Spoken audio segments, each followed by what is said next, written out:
Pemirsa, di sela-sela kunjungannya ke Iran, Presiden Joko Widodo menyempatkan diri menonton pertandingan final leg pertama yang dimenangkan Indonesia 2-1.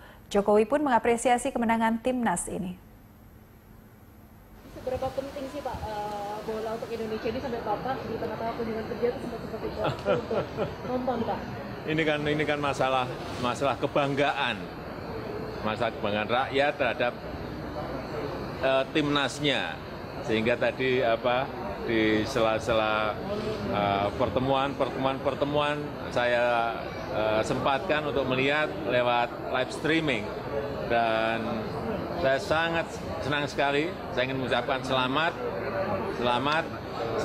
untuk timnas, dan ini ada sebuah awal yang baik. Semoga nanti di Thailand juga tetap menang lagi. Harapan kita. Hasil survei Lembaga Survei Indonesia yang menempatkan pasangan Ahok Jarot di urutan teratas elektabilitas Cagup-Cawagup DKI Jakarta memunculkan pertanyaan, apakah warga Jakarta tidak terlalu terpengaruh dengan kasus dugaan penistaan agama yang tengah dihadapi Ahok? Rekan saya Saiku Bagawi akan membedahnya lebih dalam untuk Anda. Silakan Saiku. Ya, Sylvia, terima kasih. Selamat malam pemirsa. Ada beberapa hal yang menarik berkaitan dengan masalah hasil survei belakangan ini. Terutama ketika Ahok ditersangkakan sejak pada tanggal 16 November, kemudian berkembang sampai hari ini, terakhir pada tanggal 13 Desember kemarin, Ahok kemudian didudukkan di meja terdakwa. Lantas bagaimana dengan peta elektabilitas Ahok setelah dengan fakta yang semacam itu? Menunjukkan bahwa elektabilitas calon ini apakah kemudian tergerus dengan pasal penistaannya dialamat kepada Ahok. Yang kedua, bagaimana dengan kandidat lainnya yang menjadi pesaing Ahok, yaitu pasangan AHY dan pasangan Anies Baswedan. Misalnya bagaimana memobilisasi atau mengkapitalisasi sehingga katakan bisa mengurus elektabilitas Ahok. Ini memang menjadi pertarungan yang menarik, katakan menjelang sampai Februari 2017 mendatang. Seperti Anda saksikan di layar ini, dari hasil survei Lembaga Survei Indonesia yang baru dirilis pada hari ini, dan ini survei berdasarkan pada kemampuan untuk melakukan survei responden ini pada sejak awal Desember ini, terlihat bahwa pasangan Basuki Cahayapurnama, terutama katakan ini kita fokuskan pada masalah calon gubernurnya sendiri, Ahok memperoleh 32,9%. Kemudian Agus Harimurti Yudhoyono memperoleh 20,1%, kemudian Anies Baswedan 23,2%. Sekali lagi ini dengan catatan bahwa margin error masih berkisar pada pusaran 3,5%. Di samping itu masih ada orang yang belum menentukan pilihan sampai saat ini. Kalau misalnya Pilkada Jakarta dilaksanakan pada hari ini ada sekitar 18,8%. Yang menarik adalah bahwa elektabilitas Ahok ini bergerak naik semenjak kasus ini bergulir dari katakan 3 bulan lalu, 2 bulan 3 bulannya lalu, kemudian setelah Ahok dinyatakan sebagai tersangka pada 16 November. Pada November, elektabilitas Ahok masih kalah dibandingkan dengan Agus Yudhoyono.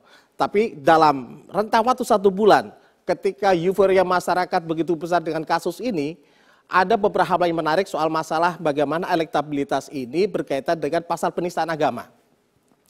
Kita coba lihat hasil survei dari Lembaga Survei Indonesia. Ucapan Ahok yang menistakan agama, sejauh mana masyarakat percaya? Apakah kemudian Ahok melakukan penistaan agama? Di sini disebutkan bahwa hasil surveinya menyebutkan pada awalnya masyarakat begitu tinggi percaya bahwa Ahok telah melakukan penistaan agama, 62,62%. Kemudian pada bulan Desember malah turun menjadi sekitar 54%. Apakah kemudian bagaimana dengan peta yang tidak, ini juga dilihat bahwa apakah mereka percaya Ahok tidak melakukan penistaan agama, justru malah kemudian mereka yakin Ahok tidak melakukan penistaan agama semakin naik pada bulan Desember 2017, pada 2016 ini.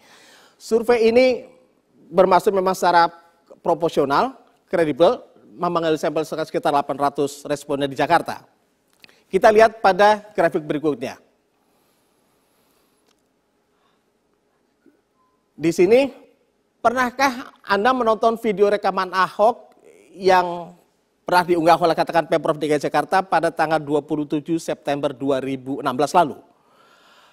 pada awalnya pada bulan November masyarakat cukup rendah, tidak terlalu antusias untuk menyaksikan video yang menjadi heboh, yang kemudian menjadi viral, yang kemudian menjadi perbincangan dan kemudian mengantarkan Ahok ke kursi terdakwa pada tanggal 13 Desember lalu. Di sini terlihat bahwa kemudian masyarakat penasaran dalam tanda petik untuk bisa mengklarifikasi sejauh mana kebenaran dari video itu. Apakah betul-betul video itu Ahok melakukan penistaan atau kemudian ada semacam stigma tertentu. Di sini terlihat bahwa kemudian hasilnya masyarakat telah menyaksikan hasil video yang diunggah oleh Pemprov DKI Jakarta maupun kemudian video yang kemudian sudah dicuplik oleh katakan Buniyani yang kemudian menjadi viral belakangan ini. Kemudian ada lagi soal hasil rekaman video berikutnya, soal masalah apakah kemudian pengadilan, kita lihat berikutnya, masalah Ahok meminta maaf. Apakah kemudian yakin dengan berkali-kali Ahok di Lembang di beberapa kesempatan meminta maaf secara terus terang, baik melalui media maupun media elektronik maupun melalui katakan Twitternya, masyarakat akhirnya lebih banyak memilih bahwa apa yang dilakukan Ahok dengan meminta maaf itu dilakukan secara tulus pada November dibandingkan dengan Desember justru semakin naik. Kemudian pada grafik berikutnya lagi, percaya pengadilan. Ini menarik sekali. Apakah kemudian masyarakat percaya apapun hasil keputusan sidang Ahok nantinya? Apakah kemudian Ahok dihukum bersalah atau tidak bersalah? 79% masyarakat Jakarta khususnya percaya apapun yang akan diputuskan oleh pengadilan. Artinya apa yang akan dilakukan oleh Pengadilan Negeri Jakarta Utara memutus tentang perkara Ahok ini, mereka melihat bahwa Pengadilan Negeri Jakarta Utara akan bersikap fair secara objektif. Ini sangat menarik, Sylvia. Jadi bagaimana kemudian ini bisa menjadi perbincangan, diskursus yang menarik katakan belakangan ini sampai karena kemudian Ahok didudukkan di penjara terdakwa ini. Menerima hasil keputusan pengadilan, bahwa apapun hasilnya Ahok misalnya 71% di sini masyarakat yakin akan percaya apapun hasil pengadilannya. Kemudian hanya ada 6% masyarakat mempertanyakan kalau misalnya Ahok diputus bersalah, apakah kemudian mereka percaya. Yang 14% ini menyebutkan bahwa mereka tidak begitu percaya kalau kemudian Ahok dinyatakan tidak bersalah. Jadi pemirsa, ini menggambarkan apapun hasil survei ini, menggambarkan katakan fenomena Jakarta belakangan ini, terutama di dalam pertarungan pilkada di Jakarta, berkaitan dengan Ahok yang kemudian didudukkan sampai ke kursi terdakwa. Bagaimana kemudian masyarakat bisa memilahkan antara pilkada DKI Jakarta dengan kasus hukum Ahok. Ini juga bisa mencerminkan bagaimana kita sebagai masyarakat Jakarta dan warga Indonesia khususnya bisa menerima secara objektif apapun hasil pengadilan nanti. Demikian, Sylvia. Terima kasih Saiku Bagowi atas pemaparan Anda.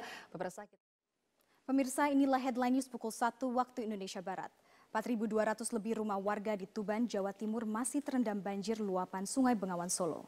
Banjir sudah melanda Tuban selama sepekan terakhir. Pantauan tim Metro TV dari atas perbukitan Kapur di sisi utara aliran Bengawan Solo menunjukkan luasnya banjir. Selama sepekan terakhir, banjir akibat luapan Sungai Bengawan Solo masih merendam 34 desa dari 5 kecamatan di Tuban. Ketinggian air mencapai rata-rata 1 hingga 2 meter. 4 desa di antaranya terisolasi dengan 14.500 lebih jiwa terdampak. Namun demikian, hampir sebagian besar warga masih enggan mengungsi. Sejumlah petugas melakukan patroli keliling menggunakan perahu untuk menjaga keamanan dan menawarkan perahu untuk beraktivitas.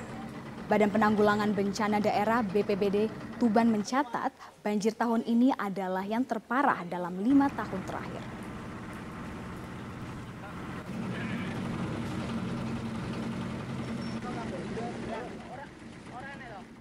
Bismillahirrahmanirrahim. Assalamualaikum warahmatullahi wabarakatuh. Pertama-tama saya ingin menyampaikan terima kasih kepada seluruh jajaran pimpinan KPK yang telah menginformasikan mengenai kejadian operasi tangkap tangan terhadap salah satu staf di Direktorat Jenderal Pajak. Tentunya saya sangat kecewa terhadap tindakan dari aparat pajak, terutama pada saat kami semuanya sedang di dalam proses untuk membangun kembali kepercayaan wajib pajak melalui suatu program tax amnesty yang ini menggambarkan dibutuhkannya kepercayaan dua belah pihak, yaitu dari wajib pajak dan juga dari aparat pajak. Tindakan yang dilakukan oleh Oknum HS dari Direktorat Jenderal Pajak mencerminkan suatu pengkhianatan terhadap prinsip-prinsip tata kelola yang baik, integritas, dan kejujuran yang selama ini merupakan nilai-nilai yang dianut oleh Kementerian Keuangan dan Direktorat Jenderal Pajak. Jadi ini merupakan suatu tindakan yang mencederai nilai-nilai dan tentu juga mencederai kepercayaan dari koleganya yang lain. Seperti dikatakan oleh pimpinan KPK, Pak Agus, bahwa sebagian besar dari jajaran Direktorat Jenderal Pajak adalah para aparat yang punya komitmen tinggi untuk membangun institusi pajak menjadi institusi yang bisa dipercaya oleh publik, untuk mengumpulkan kewajiban sangat mengecewakan bagi seluruh jajaran Direktorat Jenderal Pajak dan tentu bagi pimpinan di Kementerian Keuangan, termasuk saya sendiri secara pribadi yang sangat kecewa. Kami Kementerian Keuangan, saya sendiri akan terus mendukung langkah KPK untuk mengusut kasus ini secara tuntas. Kasus ini sudah masuk di dalam proses penegakan hukum dan oleh karena itu Kementerian Keuangan akan berkomitmen membuka akses yang seluas-luasnya bagi KPK untuk mendalami kasus ini. Karena saya sangat menginginkan bahwa momentum ini akan menjadi salah satu trigger atau pemicu yang kredibel bagi pembersihan dan perbaikan Direktorat Jenderal Pajak. Kalau kami selama ini berkomunikasi bahwa melalui tax amnesty dan reformasi kami ingin membangun kepercayaan publik, maka kami menganggap bahwa hikmah dari OTT ini adalah suatu upaya yang jauh lebih sistematis dan kredibel untuk membangun Direktorat Jenderal Pajak yang bersih dari korupsi dan memiliki nilai integritas yang baik. Kami juga akan bekerja sama dengan KPK untuk mengintensifkan berbagai upaya pencegahan korupsi dan memperbaiki sistem tidak hanya di Direktorat Jenderal Pajak, tadi di Kementerian Keuangan keseluruhan. Kami menganggap bahwa Kementerian Keuangan merupakan lembaga yang sangat penting, sangat strategis yang memiliki amanah untuk mengelola keuangan negara secara bersih dan kredibel. Dan itu tidak mungkin dilakukan secara sendiri tanpa ada bantuan dan dukungan dari institusi yang kredibel seperti KPK. Sehingga saya sangat menyambut dan meminta untuk KPK membantu kami. Sehubungan dengan reformasi di Direktorat Jenderal Pajak yang telah saya sampaikan beberapa saat ini, maka saya akan segera membentuk dan mengumumkan tim reformasi di Direktorat Jenderal Pajak yang tidak hanya menyangkut masalah korupsi, tapi menyangkut ada 5 hal yang sangat strategis. Yang tentu pertama adalah masalah SDM dan Code of Conduct, yang ini menyangkut masalah integriti, pembersihan terhadap aspek-aspek korupsi, tapi lebih kepada juga perbaikan skill, kompeten, dan profesionalisme.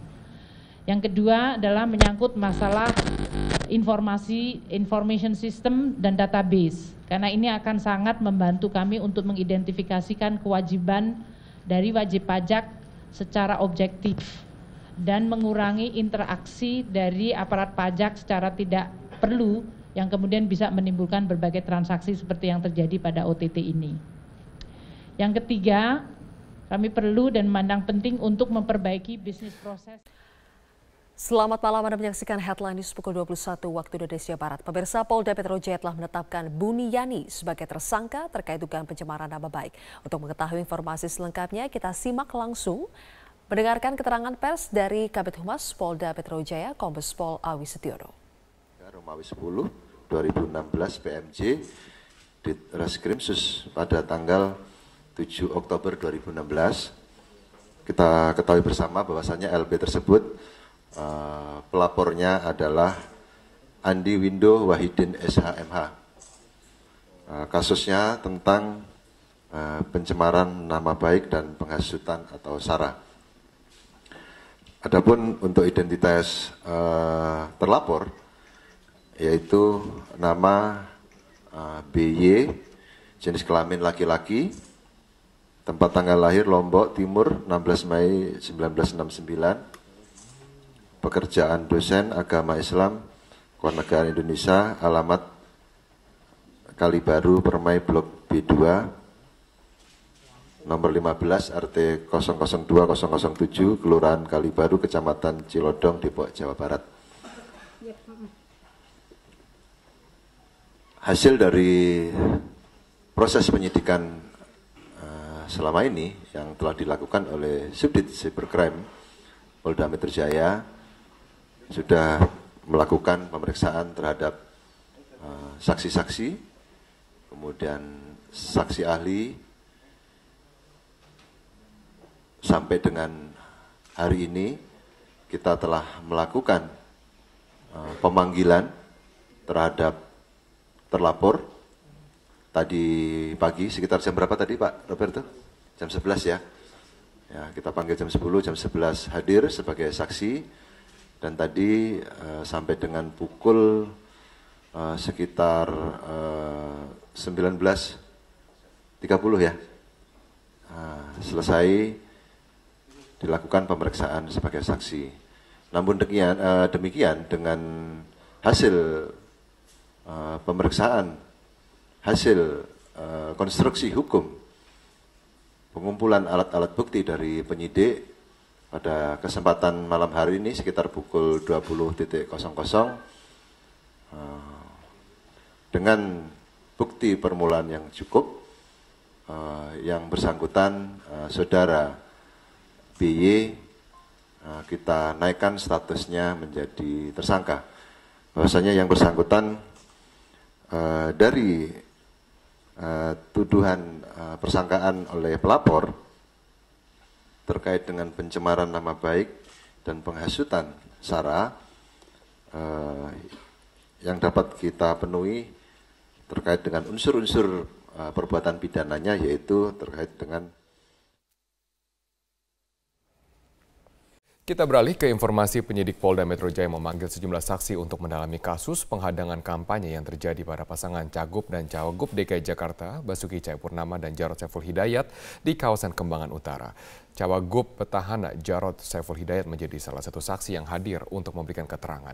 Kita bergabung bersama dengan rekan kami Aftian Siswoyo langsung dari Mapolda Metro Jaya di Jakarta untuk informasi selengkapnya.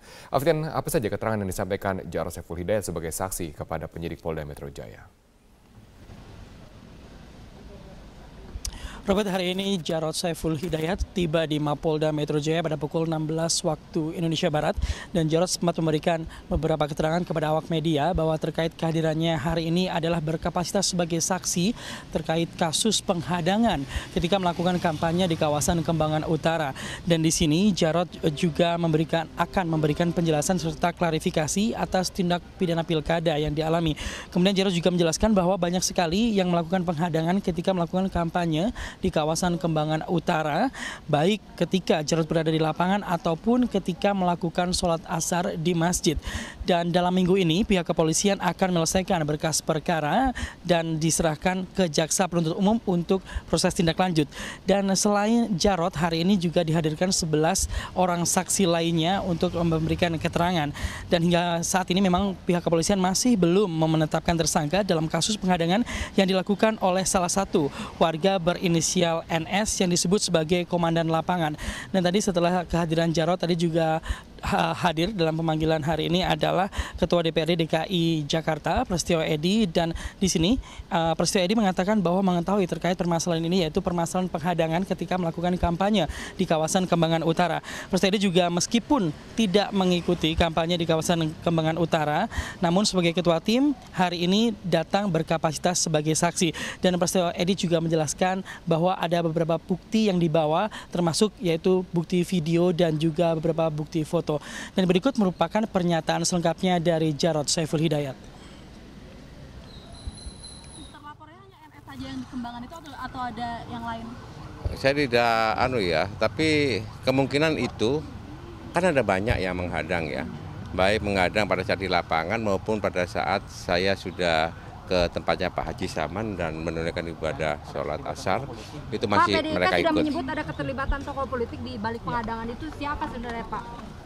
Saya nggak ngerti, tanyakan pada penyidik nanti ya. Tugasnya Panwas, tugasnya polisi untuk bisa menyidik.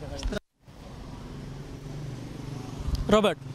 Baik, terima kasih Aftian Siswoyo atas informasi Anda. Calon Wakil Gubernur DKI Jakarta Jarod Saiful Hidayat mempertanyakan kinerja Badan Pengawas Pemilu atau Bawaslu yang seolah lamban memproses aksi-aksi penghadang kampanye. Peneliti Divisi Hukum Perludem, Fadli Ramadhani, menilai Bawaslu dan polisi harus menindak tegas pelaku yang mengganggu hak konstitusional paslon untuk memberikan efek jerah. Main aja ke PD.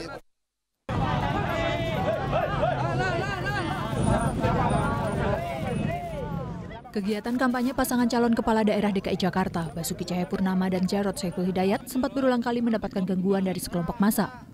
Tercatat telah lebih dari 5 kali pasangan Ahok Jarod dihadang sejak masa kampanye digelar pada 28 Oktober lalu. Calon Wakil Gubernur DKI Jakarta Jarod Saiful Hidayat sempat mempertanyakan kinerja Badan Pengawas Pemilu atau Bawaslu yang dianggap lamban memproses aksi-aksi penghadang yang diterima pasangan calon gubernur dan calon wakil gubernur nomor urut 2 ini. Tanyakan kepada Bawaslu. Makanya tadi Panwas kan ikut ya, Panwas ini ada belakang ya. Aku bilang, ya harusnya, aku kan pernah juga ditolak di sini. Pernah nggak ditolak? Pernah. Di Kalibaru. Kenapa nggak langsung diproses?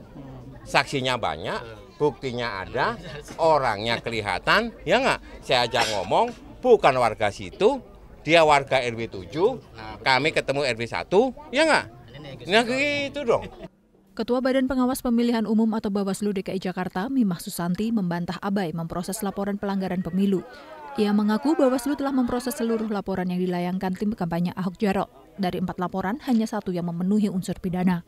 Ada 1 laporan yang disampaikan oleh tim pasangan calon nomor urut 2 itu yang memenuhi unsur tindak pidana pemilu.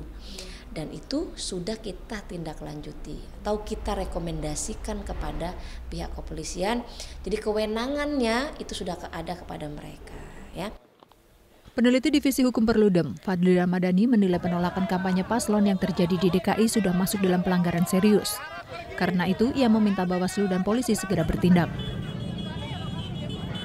Penolakan ini atau bukan penolakan sebetulnya, tapi mengganggu tahapan kampanye ini mesti ditindak secara hukum. Nah, makanya pembelajaran penindakan secara hukum itu nanti akan memberikan efek jerah kepada orang yang akan melakukan atau orang yang masih melakukan. Nah, makanya menurut saya ini tidak bisa dibiarkan. Kalau ini dibiarkan dan tidak ditindak secara tegas, ini bisa menjadi presiden bagi daerah lain yang melangsungkan pilkada di 100 daerah yang lain. Kegiatan kampanye adalah hak setiap pasangan calon kepala daerah yang dilindungi oleh undang-undang. Jika hal ini dibiarkan, dikhawatirkan tidak hanya akan menjadi presiden buruk bagi pelaksanaan demokrasi, tetapi juga penegakan hukum di Indonesia. Apalagi ada ancaman pidana bagi para pelaku. Tim Liputan Metro TV. Banyak cara dilakukan warga untuk mendukung pasangan calon gubernur DKI Jakarta dalam memenangkan Pilkada DKI 2017 mendatang. Ya, salah satunya dengan penggalangan dana kampanye rakyat yang digagas oleh kaum ibu-ibu sebagai simpatisan pasangan nomor urut 2 Ahok Jarot. Dalam rangka mendukung pasangan petahana Ahok Jarot, kelompok ibu-ibu arisan di RW 12 Pejagalan Penjaringan Jakarta Utara menggalang dana kampanye rakyat. Meski sederhana, sejumlah ibu mengaku sukarela menyumbangkan uang mereka terhadap perjuangan Ahok Jarot. Komunitas ibu-ibu arisan merasa bahwa pasangan Ahok Jarot telah memberikan bukti dalam pembangunan ibu kota Jakarta, termasuk diantaranya sejumlah program kerja yang telah dirasakan kaum perempuan. Nah, memang kita mengumpulkan dana ini toh nanti untuk dari kita untuk kita juga tergerak, ibu-ibu kita tergerak karena sumbangan itu karena kita merasa menginginkan punya pemimpin yang jujur dan anti korupsi. Karena bapak-bapak itu yang telah memberikan kita ke anak-anak kita sekolah dan kita lingkungan juga bersih semuanya. Adanya inisiatif warga dalam penggalangan dana kampanye rakyat disambut baik oleh tim relawan kampanye rakyat Ahok Jarot. Tim relawan mengaku terharu atas kepedulian warga untuk mendukung perjuangan pasangan Ahok Jarot. Oke, jadi dari ibu-ibu arisan di sini mereka biasa sebulan sekali memang melakukan arisan, dan pada arisan di bulan ini mereka mengundang kita dari tim penggalangan dana untuk bersama-sama melakukan kampanye rakyat untuk mendukung Basuki Jarot sebagai pasangan calon gubernur dan wakil gubernur. Jadi ibu-ibu yang arisan tadi agak bingung mau ikut berpartisipasi dalam kampanye rakyat, tapi caranya gimana? Jadi kemarin perwakilan ibu RT-nya datang ke Rumah Lembang. Para ibu berharap agar hasil dana yang dikumpulkan bisa digunakan sebaik-baiknya untuk pemenangan pasangan Ahok Jarot pada Pilkada DKI 2017 mendatang. Dari Jakarta, Muhammad Rian, Metro TV. Nisha, bagaimana keberlangsungan acara di sana? Marvin, saat ini digelar acara Parade Bhinneka Tunggal Ika di kawasan Patung Kuda, Monas, Jakarta Pusat, dan saat ini ratusan warga masyarakat berkumpul di sini. Saat ini sedang digelar berdoa dari lintas agama, dari umat lintas agama. Mereka ini berdoa untuk kelancaran acara Parade Bhinneka Tunggal Ika dan juga untuk kebinekaan di Indonesia yang kemarin sempat terpecah. Tadi kami sempat berbincang dengan beberapa warga yang ada di sini. Mereka mengikuti acara ini dengan tujuan agar bisa menjadi bagian dari untuk merawat kebinekaan di sini. Dan menariknya juga nanti mereka akan berjalan titiknya dari sini, dari kawasan Patung Kuda untuk menuju ke kawasan Bundaran Hotel Indonesia. Dan nanti di sepanjang perjalanan menuju ke Bundaran Hotel Indonesia mereka akan menampilkan pertunjukan, berbagai pertunjukan dari atau yang ada di Indonesia seperti ada Reok Ponorogo, kemudian ada ondel-ondel, ada debus, dan juga ada barongsai. Dan yang menarik juga mereka ada di sini adalah diminta oleh penggagas acara ini untuk menggunakan pakaian adat dari seluruh Indonesia. Dan bagi mereka yang tidak memakai pakaian adat bisa menggunakan kaos bernuansa merah putih. Dan selain itu nantinya juga mereka berada di sini untuk bersama-sama, atau pesan yang ingin disampaikan adalah untuk memberitahu masyarakat bahwa perbedaan ataupun keberagaman yang ada di Indonesia inilah yang menyebabkan Indonesia menjadi kaya, Indonesia menjadi satu. Dan berikut adalah pernyataan selengkapnya dari penggagas Parade Bhinneka Tunggal Ika. Kita ingin merayakan kembali yang namanya kebinekaan di negeri ini. Kita ingat bahwa konstitusi kita itu adalah Pancasila, Undang-Undang Dasar 45, yang di dalamnya itu sangat menempatkan kebinekaan, keberagaman bangsa ini sebagai salah satu faktor pemersatu bangsa ini gitu. Dengan format yang sangat cair, bikin happy, semua bisa terlibat. Kita akan melihat bagaimana beragamnya kebudayaan, tradisi, agama negeri ini gitu. Ya Marvin, dan sesaat lagi ratusan peserta Parade Bhinneka Tunggal Ika ini akan berjalan menuju ke Bundaran Hotel Indonesia, dan nanti kita akan bertemu lagi di Bundaran Hotel Indonesia untuk menyaksikan seperti apa perjalanan mereka dari Patung Kuda Monas, Jakarta Pusat. Sementara demikian, Marvin, kembali ke Anda di studio.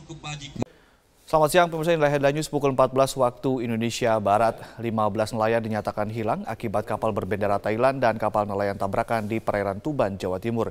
Berdasarkan informasi petugas Pelabuhan Brondong Lamongan, tabrakan terjadi pada pukul 4 dini hari tadi saat kapal berbendera Thailand KM Tyson sempat membawa tapioka dari Thailand tujuan Surabaya bertabrakan dengan KM Mulia Sejati.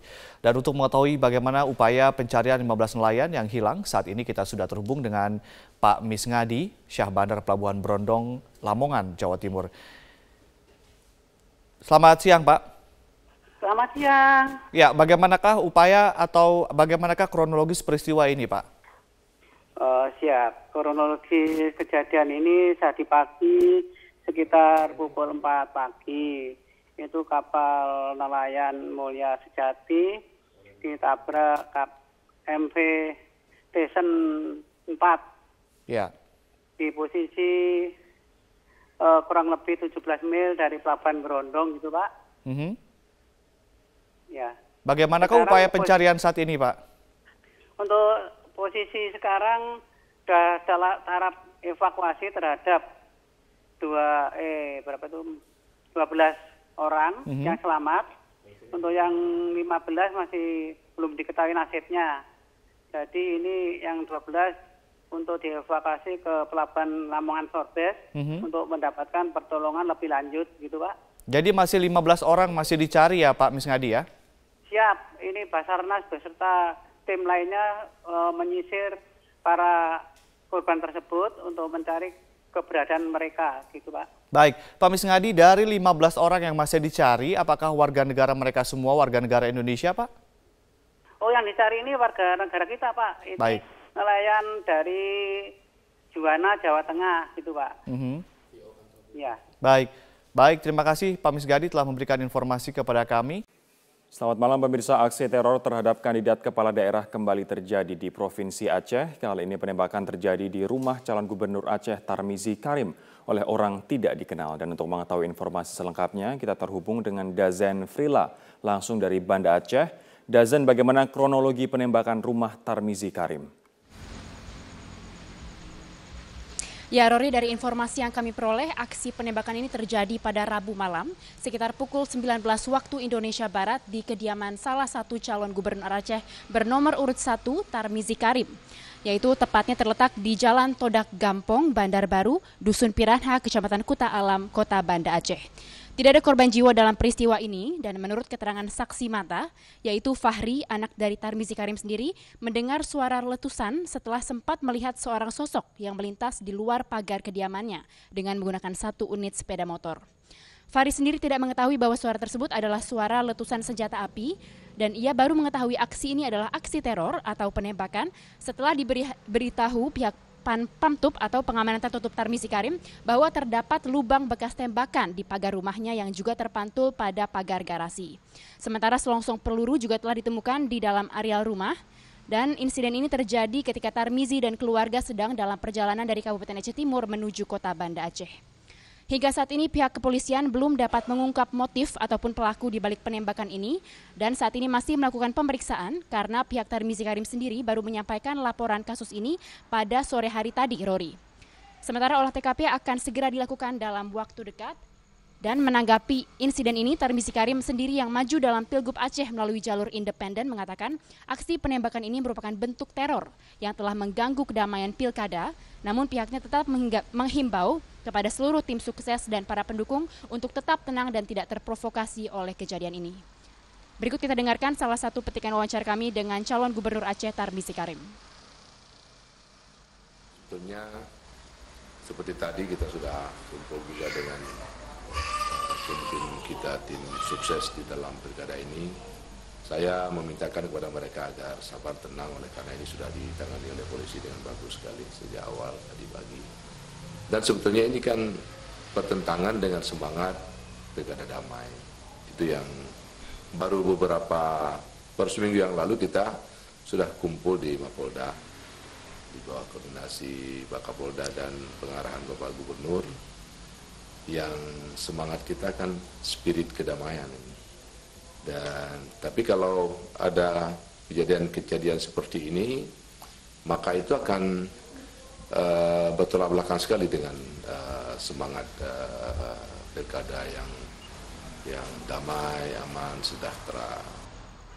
Untuk sementara demikian yang dapat kami sampaikan dari Banda Aceh. Kembali ke Anda, Rory, di studio.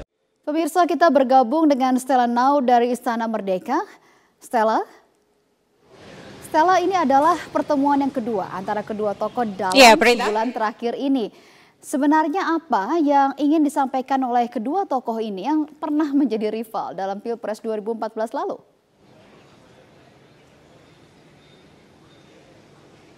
Menarik sekali satu hal yang disampaikan oleh Presiden Joko Widodo dan Ketua Umum Gerindra Prabowo tadi saat bertemu santai ya, mereka ngobrol di depan Istana Merdeka. Satu hal yang ingin ditekankan adalah bagaimana dalam menjaga perdamaian dan juga kesatuan NKRI ini itu tidak hanya saja Presiden yang bisa berperan, tetapi juga semua tokoh bangsa juga bisa ikut turut memerankan peran penting untuk menekankan kepada masyarakat Indonesia bahwa NKRI adalah harga mati. Dan ini kalau kita ambil istilah uniknya ya, tadi sempat disinggung juga oleh Prabowo, ini adalah kunjungan nasi goreng berbalas ikan bakar. Artinya kemarin pada akhir Oktober ketika Presiden Joko Widodo berkunjung ke Hambalang itu disediakan nasi goreng, namun ketika Ketua Umum Gerindra Prabowo hadir di sana, kali ini dihadirkan ikan bakar. Seperti itulah suasana hangat dan juga akrab yang digambarkan oleh mantan rival antara Presiden Joko Widodo dan juga Ketua Umum Gerindra Prabowo. Selain itu juga tadi Presiden Joko Widodo menyampaikan bahwa sayang sekali kalau hanya perbedaan politik, kalau hanya perbedaan pandangan dalam sebuah tatanan menjalankan pemerintahan itu menjadi pengganggu dan kemudian merugikan masyarakat, menjadi halangan bagi kita untuk membangun bangsa Indonesia. Karena kalau kita lihat pada tanggal demo 4 November kemarin, sebenarnya safari-safari politik seperti ini itu sudah dilakukan oleh Presiden Joko Widodo, tidak hanya kepada partai, tapi juga di kalangan pemuka agama, dan juga banyak diskusi-diskusi yang juga sudah dilakukan oleh Presiden Joko Widodo. Namun menarik kita ikuti langsung bagaimana pernyataan Presiden ini untuk menekankan bahwa NKRI adalah harga mati. Berikut pernyataan Presiden Joko Widodo. Dan saya dengan Pak Prabowo juga berkomitmen untuk bersama-sama menjaga Indonesia yang majemuk ini. Jangan kita tidak menginginkan kita terpecah belah gara-gara perbedaan politik. Tidak. Karena sangat mahal harganya bagi negara kesatuan Republik Indonesia. Selain itu, Prita, kami juga menanyakan kepada Ketua Umum Gerindra Prabowo, apakah memang masih perlu jika masyarakat yang tidak setuju dengan pengurusan atau proses hukum Gubernur DKI Basuki Cahayapurnama ini turun ke jalan lagi. Karena banyak sekali informasi yang berkembang di sosial media, itu tanggal 25 November akan ada aksi susulan. Di sini Prabowo menekankan sebagai salah satunya juga tokoh bangsa adalah kita harus mempercayakan proses hukum yang sudah berjalan. Karena memang sejak sebelum tanggal 4 November sebenarnya proses hukum terhadap Basuki Cahayapurnama itu sudah dilakukan oleh pihak kepolisian. Jadi ketika kemarin sudah digelar perkaranya, sudah jelas status hukumnya, tentunya kita harus menunggu lebih lanjut apakah kepolisian akan bekerja secara profesional atau tidak, itu yang harus diawasi. Sehingga tidak perlu lagi ada aksi turun ke jalan yang kemudian berujung gaduh ataupun ricuh. Seperti apa pernyataannya, kita ikuti langsung pernyataan Ketua Umum Gerindra Prabowo. Tidak akan malu-malu dan segan, saya akan selalu menganjurkan kesejukan. Jadi bukan menghadapi 25, Pak. Setiap saat saya akan menganjurkan selalu untuk kita tidak usah gaduh, jangan gontok-gontokan, jangan tegang. Kesimpulan yang disampaikan oleh pertemuan Presiden Joko Widodo dan Ketua Umum Gerindra Prabowo hari ini adalah satu, Prita. Artinya negara kita adalah negara demokrasi. Siapapun yang turun ke jalan, siapapun yang menyuarakan pendapatnya harus dihormati, tetapi tetap yang harus dijalankan untuk menyelesaikan semua permasalahan ini adalah hukum. Prita.